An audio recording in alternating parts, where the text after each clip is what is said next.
साथियों, मैं आज एक ऐसे विवाह के बारे में आपको जानकारी साझा कर रहा हूं जिस विवाह की चर्चा पंजाब हरियाणा हाई कोर्ट में भी सुनी गई। उस विवाह का नाम है करेवा विवाह।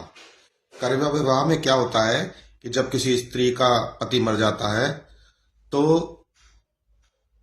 उस स्त्री का पुनर्विवाह उसके देवर या जेठ से किया जाता है, तो उस विवाह को करेवा विवाह कहते हैं। अब आप सोच रहे होंगे कि इस विवाह की चर्चा की क्या जरूरत है, वीडियो बनाकर उस पर चर्चा क्यों की जा रही है। चर्चा इसलिए की जा रही है कि उस विवाह का मामला हाई कोर्ट तक पहुंचा, पंजाब हरियाणा हाई कोर्ट तक पहुंचा। हुआ क्या कि कैथल निवासी लेडीज जिसका नाम शांति देवी है, उसकी 1981 में उसके पति की मौत हो जाती है। तो उसके बाद उसकी शादी, उसका पुनर्विवाह उसके देवर के साथ कर दिया जाता है। अब क्या होता है कि वह लेडीज पेंशन के लिए अप्लाई कर देती है, विधवा पेंशन के लिए अप्लाई कर देती है। उसे वो पेंशन मिलना भी शुरू हो जाती है। अब क्या होता है कि अधिकारियों को पता चलता है किसी माध्यम से, चाहे कोई किसी ने उससे शिकायत कर दी हो, चाहे कैसे भी, मतलब समाज कल्याण विभाग को पता चल जाती है कि इस लेडीज ने पुनर्विवाह कर लिया है, अर्थात शादीशुदा है और विधवा पेंशन ले रही है।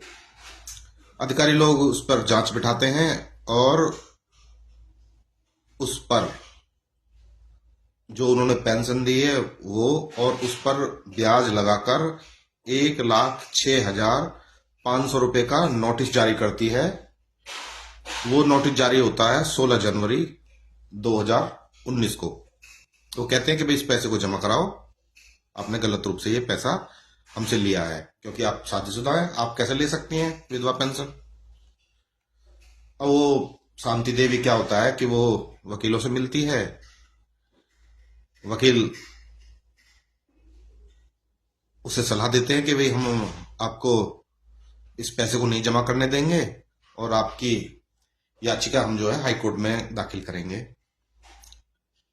उसके वकील शांति देवी की तरफ से पंजाब हरियाणा हाई कोर्ट में याचिका दायर करते हैं और कहते हैं कि जो शांति देवी ने जो अपने देवर से करेवा विवाह किया था वो कोई वैलिड विवाह नहीं है, मान्य विवाह नहीं है। यह तो एक सामाजिक दायित्व है, परिवार के कहने पर कर लिया, लेकिन उसकी कोई मान्यता नहीं है, इसलिए वह इस पेंशन की हकदार है।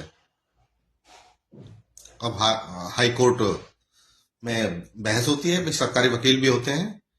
सरकारी वकील और याचिकाकर्ता यानी कि शांति देवी की वकीलों के बीच में बहस होती है और बहस में यह परिणाम निकल कर आता है, अर्थात हाई कोर्ट उस पर फैसला सुनाता है कि भाई ये तो वैलिड विवाह है और विवाहित स्त्री कैसे ले सकती है विधवा पेंशन।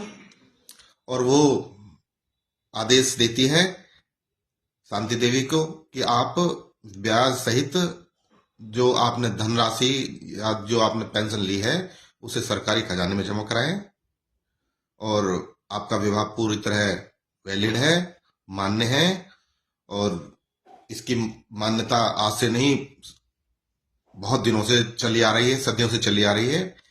इसलिए आप जो है गलत रूप से पेंशन लेकर हमारे कानून को नहीं तोड़ सकती। और हाई कोर्ट फैसला देती है कि भाई आप जमा कराओ। शांति देवी को जमा करने का आदेश सुना दिया जाता है। आपको मेरी जानकारी कैसी लगी? यदि आपको मेरी जानकारी अच्छी लगी तो इसे ज़्यादा से ज़्यादा शेयर करें, कमेंट करें, और मैं इसी तरह की अच्छी अच्छी जानकारी लेकर आपके बीच में आता रहूँगा। धन्यवाद।